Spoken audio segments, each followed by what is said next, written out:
ඉතින් මේ දෙක මම සාමාන්‍යයෙන් මම කරන්නේ මම කරන විදිය. මම සාමාන්‍යයෙන් එක දිගට මාස දෙකක් විතර යූස් කරලා මම නවත්තනවා.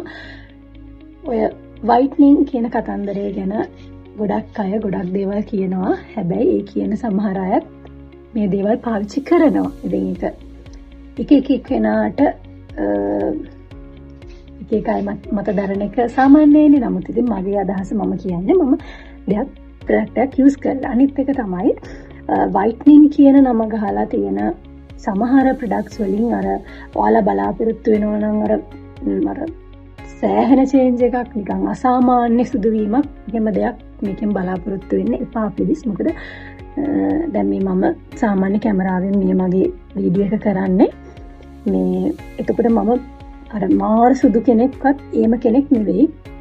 මට සාමාන්‍ය හැමක් තියෙන්නේ. එතකොට අර සුදු වෙන්න කියලා බලාපොරොත්තු වෙන ප්‍රොඩක්ට් ගන්න එපා. මේ ප්‍රොඩක්ට්ස් ගන්න එපා. නමුත් මාර ක්ලියර් මාර ලස්සන yellowish skin color එකක් ඔයාලට ගන්න පුළුවන්. ඒක බය නැතුව මම කියනවා.